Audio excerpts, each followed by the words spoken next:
Hi students, I hope you all are doing good. जैसा कि आप लोग जानते हैं, हम लोग इस चैनल पे NIOS board class 10th English literature को कवर कर रहे हैं। चैप्टर के एक्सप्लेनेशंस जारी हैं, लाइन बाय लाइन मैं आप लोगों के साथ डिटेल में चैप्टर्स को एक्सप्लेन करती हूँ।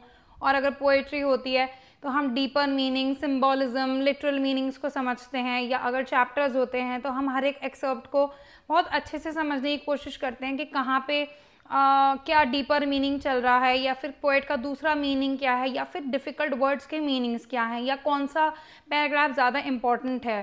सो चैप्टर एक्सप्लेनेशंस तो चलिए ठीक है, बट बहुत से बच्चों के मेरे पास ये कमेंट्स आते हैं कि मैम चैप्टर एक्सप्लेनेशन हो गया, समझ में आ गया, बट अब इनके आंसर्स को कैसे लिखें। सो प्लीज़ चैप्टर एक्सप्लेनेशंस के साथ साथ उस हर पर्टिकुलर चैप्टर के क्वेश्चन आंसर्स पे वीडियो ज़रूर बनाती हुई चलिए। एंड मैं बहुत कोशिश कर रही हूँ बहुत टाइम से कि मैं कर पाऊँ, बट बस हो नहीं पा रहा था कि मैं आप लोगों के लिए क्वेश्चन आंसर्स वीडियोस लेके आऊँ। तो आज फाइनली हम लोग कौंदिबा अ हीरो यानी कि चैप्टर नंबर 3। तो आपकी बुक में क्योंकि क्वेश्चंस भी दे रखे होते हैं, उनके आंसर्स भी पीछे दे रखे होते हैं, लेकिन बहुत से क्वेश्चंस ऐसे होते हैं जिसके आपको अपने खुद के रिस्पॉन्सेज देने होते हैं। वो क्वेश्चन आंसर्स पीछे आपको आंसर्स नहीं मिलेंगे, इंडिविजुअल रिस्पॉन्स आपको देना होता है, या टर्मिनल क्वेश्चंस में थोड़े से थॉट प्रोवोकिंग क्वेश्चंस होते हैं जिसके जवाब आपको खुद देने होते हैं। तो बस अगर आपको कौंदिबा अ हीरो के क्वेश्चन आंसर्स जो कि बुक में प्रोवाइडेड है वो देखने हैं, तो नेक्स्ट अब आपको मेरे लैपटॉप की स्क्रीन देखने को मिलेगी जिसमें I will be sharing with you all the answers in my own language. ये आंसर्स आप लोगों के लिए मैंने बहुत ईजी लैंग्वेज में लिखने की कोशिश की है। हो सकता है कुछ आंसर्स थोड़े से लंबे हों एज कम्पेयर टू वो आंसर जो आपकी बुक में दे रखे हैं, बट आप देखिएगा गौर से। तो जो आंसर्स मैंने आपके लिए लिखे हैं वो चाहे थोड़े से बड़े क्यों नहीं है, उनको मैंने कोशिश किया है कि वो आपके लिए ज़्यादा ईजी टू अंडरस्टैंड हो, ईजी टू राइट हो। ओके, सो लंबे का मतलब ये नहीं होता कि वो डिफिकल्ट है, कभी कभी लंबे का मतलब ये होता है कि हम उसको इन्हांस करके थोड़ा ईजी बना रहे हैं। ठीक है ना। सो बस अब मैं आपको और टाइम वेस्ट नहीं करूंगी, अब हम देखेंगे कौंदिबा अ हीरो के क्वेश्चन आंसर्स। एंड जाते जाते मैं आपसे दो बातें और कहना चाहूंगी। पहली बात, आपको बिल्कुल भी टेंशन लेने की जरूरत नहीं है। जो क्वेश्चन आंसर्स मैं आपको एक्सप्लेन कर रही हूँ वो फाइल की लिंक आपको डिस्क्रिप्शन बॉक्स में मिल जाएगी, तो आपको स्क्रीनशॉट्स लेने की जरूरत नहीं है। सेकेंडली, जो क्वेश्चन आंसर्स हम समझ रहे हैं, जरूरी नहीं है उसी जैसे सेम क्वेश्चन आंसर्स आपके एग्जाम में आपके पास आए। तो इसलिए बहुत जरूरी है कि अगर आप एग्जाम में अपियर होने वाले हैं, तो जिस एग्जाम में आप अपियर हो रहे हैं, अगर आप अक्टूबर में अपियर हो रहे हैं तो अक्टूबर से पहले यानी कि अप्रैल वाले एग्जाम, इंग्लिश के एग्जाम के क्वेश्चन आंसर्स को एक बार देख लीजिए, ताकि आपको आइडिया हो जाए किस साल किस किस्म के क्वेश्चन इस साल आपके पास बोर्ड में आए थे। सिमिलरली, अगर आप अप्रैल में अपियर कर रहे हैं तो आप अक्टूबर के पेपर से देखिए कि अक्टूबर में क्या कुछ पूछा गया था। सो दैट बीइंग सेड, इस चैनल पे मैंने आप लोगों के लिए NIOS बोर्ड 2025 का अप्रैल वाला जो इंग्लिश का एग्जाम था वो ऑलरेडी सॉल्व कर रखा है, ताकि अगर आपको अपनी प्रैक्टिस के साथ साथ ये देखना हो कि बोर्ड एग्जाम में कैसे क्वेश्चंस आते हैं इन चैप्टर्स से, तो आप वो वीडियोस जरूर देखिएगा। उस वीडियो को मैंने दो पार्ट्स में आपके साथ शेयर किया है, part A and part B. So let's quickly dive into my laptop screen.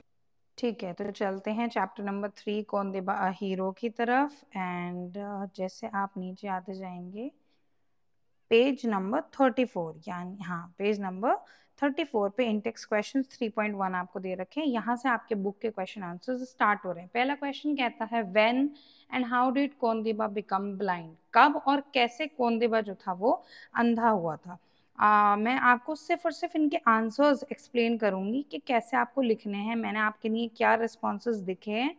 लेकिन अगर आपको कहानी याद नहीं हो कि अरे ये आंसर ये क्यों आया, कुछ और क्यों नहीं आया, उसके लिए आप मेरे चैप्टर एक्सप्लेनेशन की वीडियो देखिएगा, क्योंकि हर क्वेश्चन को फिर से ये एक्सप्लेन करना कि ऐसा क्यों हुआ था, वैसा क्यों हुआ था, उसमें ये वीडियो बहुत लंबी हो जाएगी। तो मैंने एक्सप्लेनेशन क्योंकि आपको ऑलरेडी दे रखी है, मैं सिर्फ और सिर्फ किस किस्म के क्वेश्चन का कैसा आंसर फ्रेम करना चाहिए आपको इस वीडियो में वो सिखाऊंगी।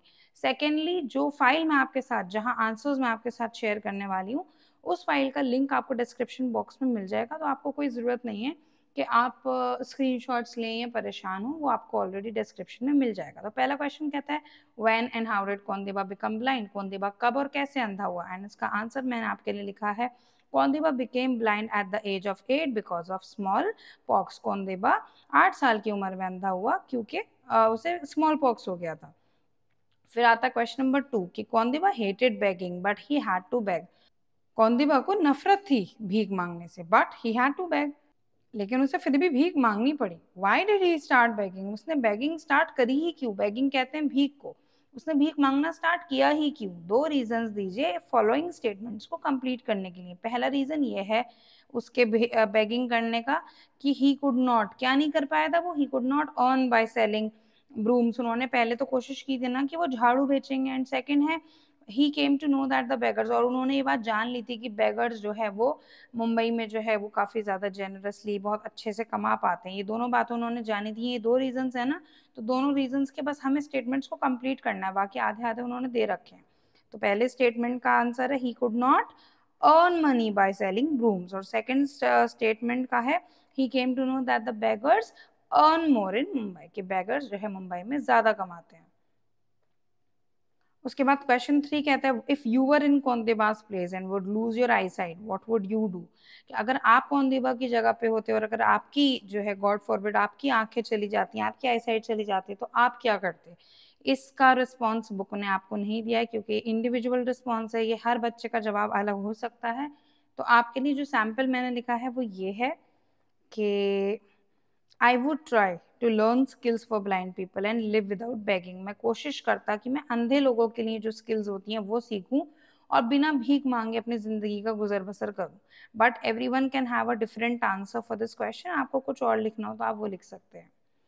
क्वेश्चन 4 कहता है who had dug the well, where was it dug, किसने उस कुएं को खोदा था और वो कुआं कहाँ पे खुदा हुआ था। डग मतलब डिग, डिग मतलब खोदना, डग डिग का सेकंड फॉर्म है, मतलब कि पास्ट टेंस है, क्योंकि ये क्वेश्चन है कि किसने खोदा था, इसलिए यहाँ पे डिग नहीं डग आया है। ठीक है, तो इसका आंसर है the people living in Golibar slum dug the well, Golibar slum में रहने वाले लोगों ने ही उसको डिग किया था और उन्होंने अपनी सेंटर ऑफ देयर कॉलोनी में उसको डिग किया था। फिर क्वेश्चन नंबर 5 कहता है व्हाई वाज द वेल डग, आखिर वो कुआं खोदा ही क्यों गया था। इसका आंसर ये है कि the well was dug because the only tap water was not enough for everyone, वो कुआं इसलिए खोदा गया था क्योंकि जो इकलौता वहां पे पानी का नल था वो सबके लिए इनफ, वो सबके लिए पूरा नहीं था।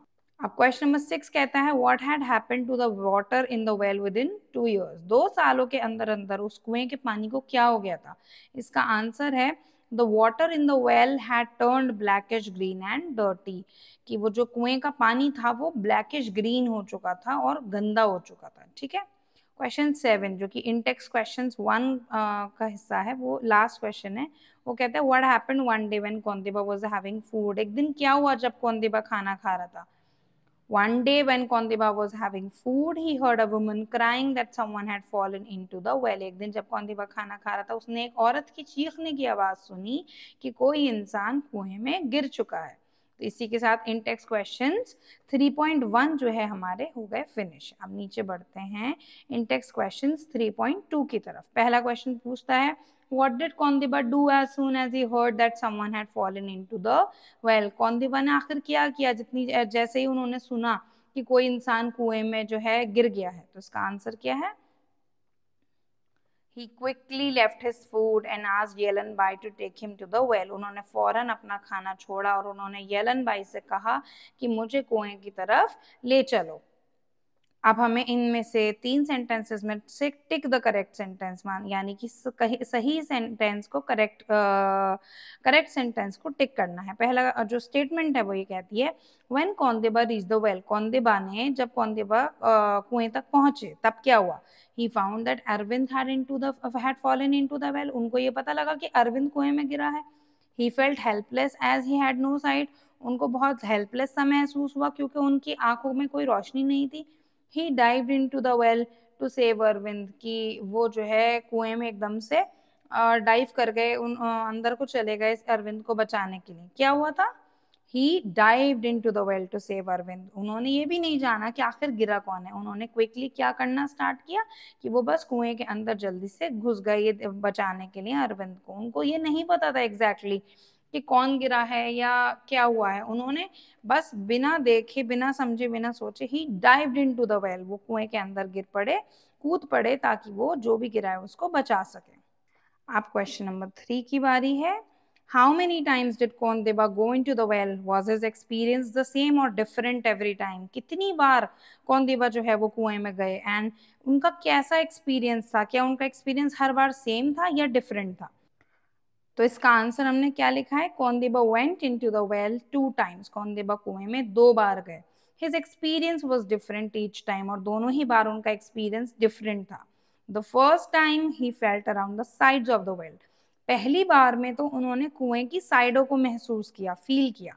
The second time he knew the shape and went straight to the bottom. लेकिन सेकेंड टाइम क्योंकि उनको शेप अब पता चल चुका था, वो सीधा जो है कुएं की बॉटम यानी कुएं के निचले हिस्से तक पहुंच गए। ठीक है, अब आते हैं क्वेश्चन 4 की तरफ। Why was the crowd disappointed? आखिर वो जो क्राउड, जो भीड़ लगी हुई थी, वो डिसअपॉइंटेड क्यों हो गई थी, निराश क्यों हो गई थी? The crowd was disappointed because both times he came up without finding Arvind. जो crowd, जो भीड़ थी, वो निराश इसलिए थी क्योंकि दोनों ही बार कौंदिबा ऊपर बिना अरविंद को ढूंढे आ गए थे। So the crowd was disappointed क्योंकि कौंदिबा अरविंद को ढूंढ नहीं पाए थे। अब क्वेश्चन नंबर 5 जो कि इंटेक्स क्वेश्चन 3.2 का लास्ट क्वेश्चन है, वो पूछता है if you were Kondiba what would you do in such a situation? अगर तुम कौंदिबा की जगह होते या तुम कौंदिबा होते तो ऐसी सिचुएशन में तुम क्या करते? आंसर है I would try my best to save the person just like Kondiba did. मैं अपना पूरी कोशिश करता कि सामने वाले को बचा सकूं जैसे कि कौंदिबा ने किया था। बट अगेन, अगर आपके पास अपना कोई जवाब हो, कोई इससे भी बेटर इंडिविजुअल रिस्पॉन्स आप लिखना चाहें, so feel free to write your answers. My answers are just inspirations for you. You feel free to write your own answers अगर आपको लगता है आप इससे बेटर आंसर फ्रेम कर सकते हैं। Now let us move on to in-text questions 3.3। पहला क्वेश्चन कहता है what did कौंदिबा miss most now? अब कौंदिबा को सबसे ज्यादा याद किस चीज की आ रही थी एंड क्यों आ रही थी? So इसका आंसर है he missed his eyesight because he thought if he could see he would find the boy more easily। वो अपनी आईसाइट को बहुत मिस कर रहे थे क्योंकि उनको लगा कि काश अगर मैं मतलब देख सकता तो मैं उस लड़के को ज्यादा जल्दी ढूंढ पाता। अब हमसे कह रहे हैं underline all the expression sentences that describe that Kondiba was very tired. सारे उन एक्सप्रेशंस या सेंटेंसेस को अंडरलाइन कीजिए जो डिस्क्राइब करते हैं कि कौंदिबा बहुत थका हुआ था। अब असल में अगर ऐसे वाले क्वेश्चन ना एग्जाम में आएंगे तो आपको वो एक्सट्रैक्ट दे रखा होगा जिसमें से आपको ढूंढना होगा तो ईजी होगा। लेकिन अभी के लिए मैं कहाँ से ढूंढूं? ये 3.3 है तो अभी हम 3.3 में ये देखेंगे 3.3 का टेक्स्ट कहाँ है। 3.3 का टेक्स्ट ये है, नेवर इन से लेकर बैग अगेन तक यहाँ है।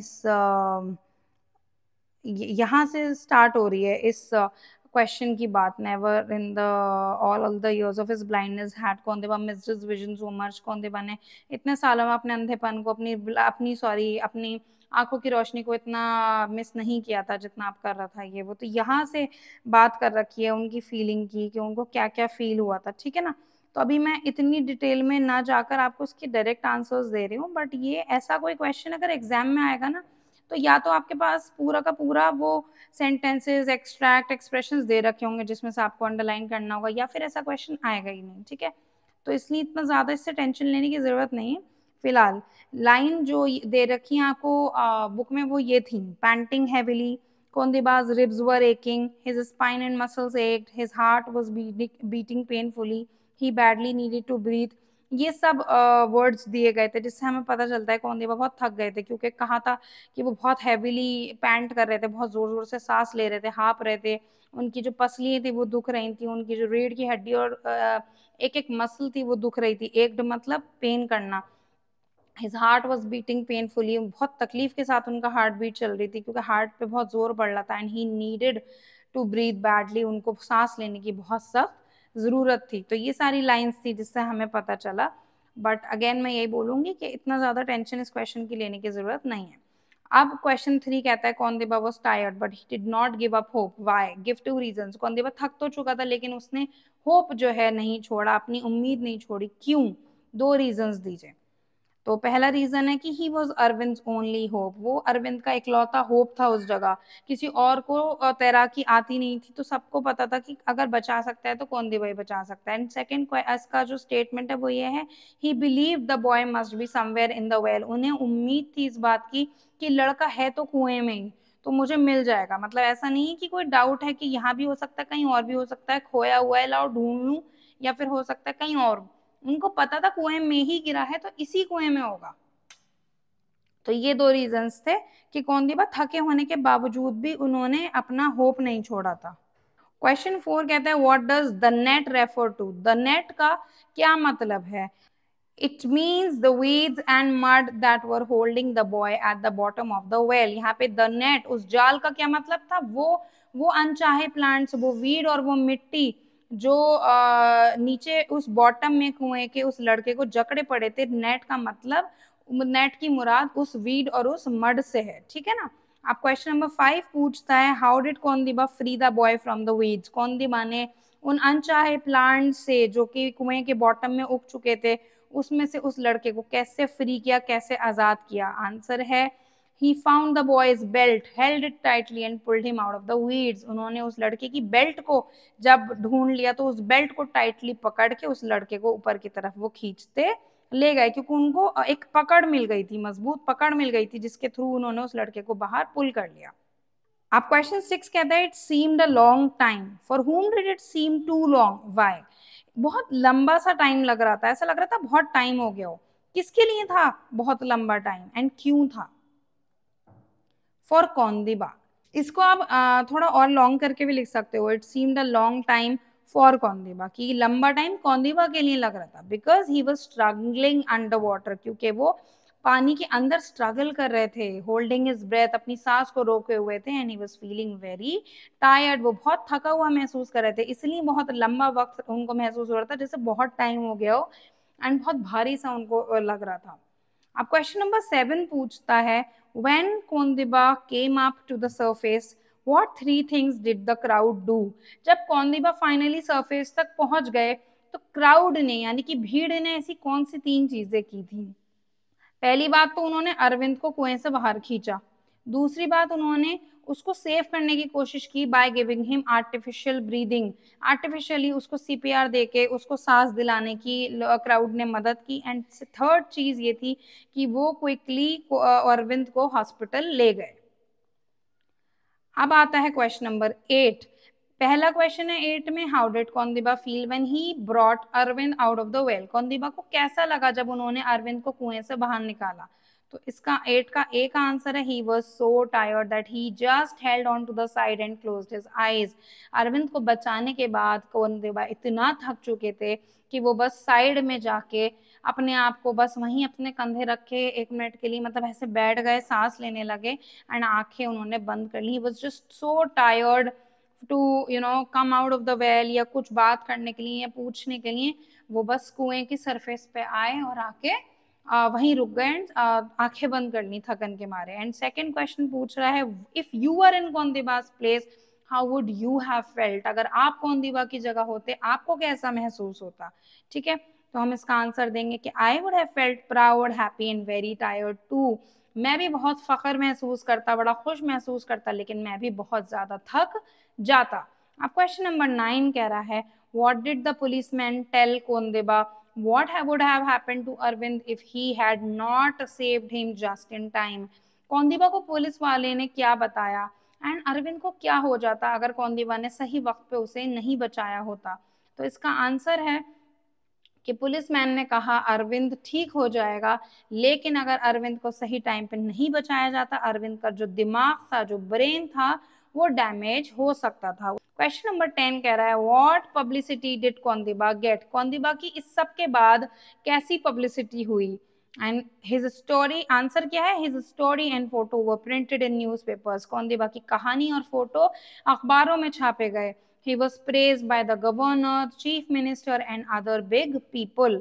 उनकी तारीफ, उनकी सराहना गवर्नर ने की, चीफ मिनिस्टर ने की, और भी बड़े बड़े लोगों ने, ऑफिशियल्स ने, कई एक लोगों ने उनकी तारीफ की। क्वेश्चन नंबर 11 कहता है, हाउ वाज कौंदिबा रिवॉर्डेड? कौंदिबा को क्या रिवॉर्ड दिया गया, क्या उनको किस चीज से नवाजा गया उनकी इस अच्छाई के काम के लिए? He got a reward of 12,970 rupees and was given a place to stay. He learned useful skills too. कौंदिबा को 12,970 रुपए का रिवॉर्ड मिला, एंड रहने के लिए एक जगह भी दी गई, और उसके साथ साथ उन्हें यूजफुल स्किल्स भी सिखाई गई। क्वेश्चन नंबर 12 कहता है, how did Kondiba utilize his prize money and skills? Kondiba ने अपने प्राइज के जीते हुए पैसे और अपनी जो नई स्किल्स उन्होंने सीखी थी उससे कैसे उसको कैसे यूटिलाइज किया, कैसे यूज किया? He started a small business and began a new life in his village. उन्होंने एक नया बिजनेस शुरू किया एंड अपने गांव में एक नई जिंदगी शुरू कर दी। एंड क्वेश्चन 13, लास्ट क्वेश्चन इस इन टेक्स्ट क्वेश्चंस का 3.3 का कहता है what does this example prove. उनका एग्जाम्पल हमें क्या सिखाता है? It proves that if we are brave and kind, we can succeed even in difficult times. उनका एग्जाम्पल, कौंदीबा का एग्जाम्पल हमें ये सिखाता है कि अगर हम हिम्मत वाले हैं और अगर हम दिल से काइंड हैं, दयालु हैं, लोगों की मदद करने वाले हैं, तो हम जो है बुरे वक्तों में भी कामयाब हो सकते हैं। अब चलते हैं लास्ट जो कि है टर्मिनल क्वेश्चंस। बीच में ग्रामर वगैरह है उसको हम अभी छोड़ रहे हैं। मैं ग्रामर्स और सब जो चीज़ें इसमें दे रखी हैं उसकी अलग अलग वीडियोस बाद में बनाऊंगी। अभी मेरा फोकस है लिटरेचर के चैप्टर्स एक्सप्लेन करने पे और क्वेश्चन आंसर्स फाइनल कराने पे। फिर बाकी सेक्शन जो है ना, रीडिंग, राइटिंग, ग्रामर, ये सब वो हम बाद में करेंगे। तो let's quickly move on to the last section, terminal questions. ठीक है, टर्मिनल क्वेश्चंस मुझे बहुत पसंद आते हैं क्योंकि इसमें ना बड़े वो क्वेश्चंस होते हैं जिसमें आपको अपने दिल से, अपने अपने सोच से अच्छे आंसर्स देने होते हैं। सबसे पहले यहाँ कह रहे हैं ये जो सेंटेंसेस दे रखे हैं उनको सही ऑर्डर में लगाओ ताकि इस कहानी को आप दोबारा लिख सको। मतलब आगे पीछे इन्होंने लिख दिए हैं। पहला जो है आपके लिए कर रखा है, नंबर करने हैं आपको सेंटेंसेस को, जैसे कि the people of Golibar colony had dug the well in an open area. Golibar colony के लोगों ने एक ओपन एरिया में एक कुएं को खोद रखा था। जब कौंदीबा ने सुना, he left his meal and rush to rescue the boy. जब कौंदीबा ने सुना, उन्होंने अपना खाना छोड़ा और लड़के को रेस्क्यू करने चले गए। फिर थर्ड कह रहा है Kondiba was a blind beggar who lived in Golibar colony. Kondiba एक अंधा भिखारी था जो कि गोलीबार कॉलोनी में रहता था। तो इन्होंने वन यहाँ दे रखा है, मतलब ये पहला स्टेटमेंट है ना, क्योंकि पहले कौंदीबा के बारे में हमने जाना था, फिर बाद में अब देखो लड़का गिरा होगा पहले, तभी तो कौंदीबा ने उसके बारे में सुना होगा, तभी तो अपना खाना छोड़ा होगा। तो ये सब आगे पीछे लगे हुए हैं इन सब स्टेटमेंट्स को। ये इतने ढेर सारे स्टेटमेंट्स हैं एल तक, इन सारे स्टेटमेंट्स में आगे पीछे हैं। अब जैसे Kondiba runs a small business and is happy है, तो ये तो आखिर में ही हुआ ना कि उन्होंने एक स्मॉल बिजनेस चालू किया और आज वो बहुत खुश हैं। तो ये जो चीज है ये तो लास्ट ही होगा। तो ये इसको आपको सही नंबर देना है कि कौन सी स्टेटमेंट पहले आएगी, कौन सी बाद में आएगी। ठीक है, so let me quickly read on for you. पहले तो यही है, Kondiba was a blind beggar who lived in Golibar colony. Second है कि the people of Golibar colony had dug a well in open area. Open area में गोलीबार कॉलोनी के लोगों ने एक कुएं को खोदा, फिर एक लड़का उस कुएं में गिरा। फिर जब कौंदीबा ने उसके बारे में सुना तो अपना खाना छोड़ के वो लड़के को रेस्क्यू करने चले गए। फिर वो कुएं में लड़के को बाहर निकालने के लिए एकदम से कूद पड़े। फिर वहां पे उनकी सांस काफी खत्म होने लगी, बट लेकिन उन्होंने हिम्मत नहीं हारी। बिना अपने बारे में सोचे वो फिर से कुएं में कूदे एंड उस लड़के को आखिरकार उन वीड्स में से वो फ्री करके ले आए। उन्होंने अरविंद की जान बचाई। अरविंद जो है कौंदीबा के पास आया अपनी आंट के साथ और उसके पैर छुए शुक्रिया अदा करने के लिए। कौंदीबा का पिक्चर और स्टोरी जो है वो न्यूज़पेपर में पब्लिश हुए। कौंदीबा एक अंधा भिखारी जो था वो हीरो बन गया और उसे काफी रिवॉर्ड दिए गए एंड उसके बाद उसने एक स्मॉल बिजनेस शुरू किया एंड आज वो बहुत हैप्पी है। तो ये 12 सेंटेंसेस आगे पीछे जो हमें दे रखे थे उनका करेक्ट ऑर्डर ये है। अब क्वेश्चन 2 कह रहा है now add linking words phrases which whatever required and write the above story in your notebook. Some linking words and phrases are given below. जो ऊपर दिए हुए स्टेटमेंट्स हैं उनमें कुछ लिंकिंग वर्ड्स, फ्रेजेस वगैरह जोड़ के ऊपर दिए हुए सारे सेंटेंसेस को एक प्रॉपर पैराग्राफ में कन्वर्ट करो। लिंकिंग वर्ड्स, फ्रेजेस के एग्जांपल्स आपको दे रखे हैं जैसे कि thus, next day, one day, today, after some time, next day, ऐसे वर्ड्स का यूज करते हुए इन सारे 12 सेंटेंसेस को जोड़ के आपको एक ऐसा पैराग्राफ बनाना है जो बिल्कुल स्मूथ लगे रीडिंग में। मतलब एक के बाद एक जो लाइन आ रही है उसमें ऐसा लगना चाहिए कि हाँ किसके बाद क्या आएगा। कभी कभी वन डे कहना है, कभी द नेक्स्ट डे कहना है, कभी आफ्टर सम टाइम कहना है, तो कैसे करेंगे। ठीक है, देखो मैंने कैसे लिखा है। One day a boy fell into a well. एक दिन एक लड़का कुएं में गिर गया। After some time Kondiba heard the news and rush to help. कुछ टाइम बाद, थोड़ी देर के बाद कौंदीबा ने जब ये कहानी सुनी तो वो फौरन मदद के लिए भागे।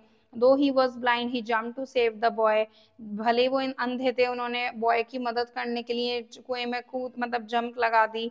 ही became tired and breathless but did not give up. वो थक गए, उनकी सांस खत्म होने लगी लेकिन वो हार नहीं माने।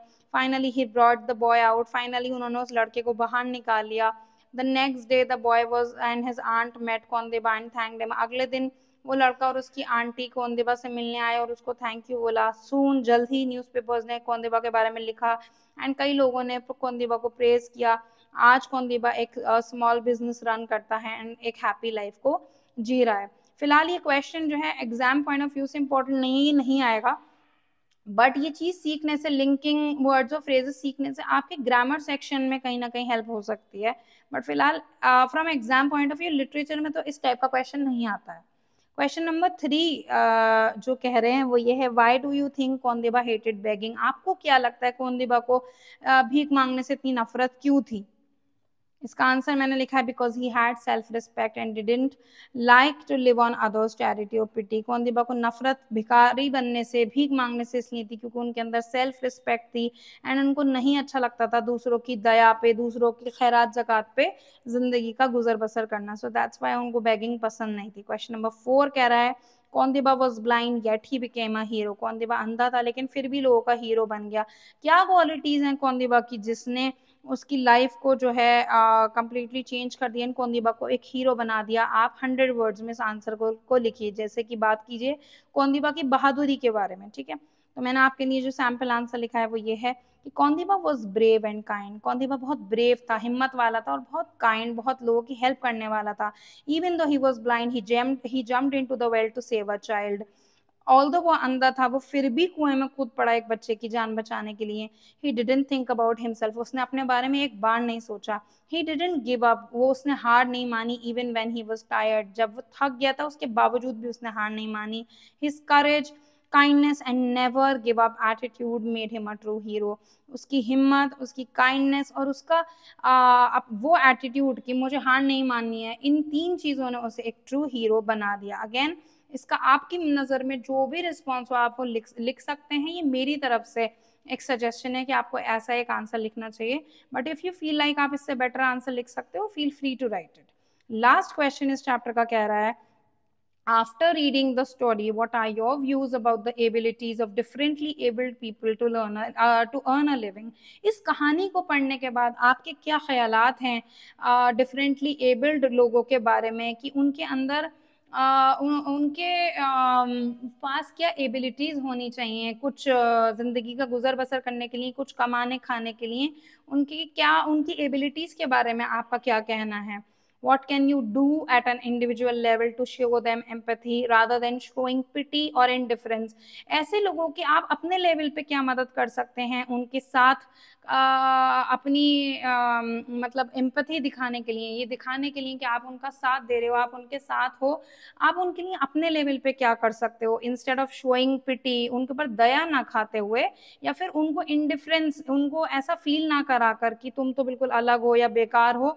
आप अपने लेवल पे आपको क्या लगता है उनके लिए कैसे कुछ कर सकते हो, उनकी कैसे मदद कर सकते हो बिना उनके ऊपर खैरात ज़कात करे या बिना उनके ऊपर दया दिखाए या फिर बिना उनके साथ कोई अत्याचार करके, बिना उनको डिफरेंट फील करा के आप उनके लिए असल में क्या कर सकते हो? एंड इसका आंसर मेरी नज़र में जो है वो ये है, differently abled people can do great things if they are given the chance. Differently abled लोग भी बहुत कुछ कर सकते हैं, अगर उन्हें मौका मिले वो काम भी कर सकते हैं, लोगों की मदद कर सकते हैं, प्राउडली जी सकते हैं instead of feeling sorry for them. उनके लिए सॉरी फील करना नहीं चाहिए, हमें उनकी सपोर्ट करनी चाहिए, हमें उन्हें इज्जत देनी चाहिए एंड हमें एक अच्छी ज़िंदगी जीने के लिए उनको कुछ स्किल्स सीखने में हेल्प करनी चाहिए ताकि वो अपनी लाइफ को कुछ बना सकें। ज़रूरी नहीं है कि किसी का हाथ या पैर नहीं है या विजन नहीं है या कान वो सुन नहीं सकता तो हम उसको अजीब सा फील कराएं कि तुम तो बिल्कुल अलग हो या बेकार हो, या फिर हम उससे कहें कि अच्छा चलो हम तुम्हारी पैसे से मदद कर देंगे।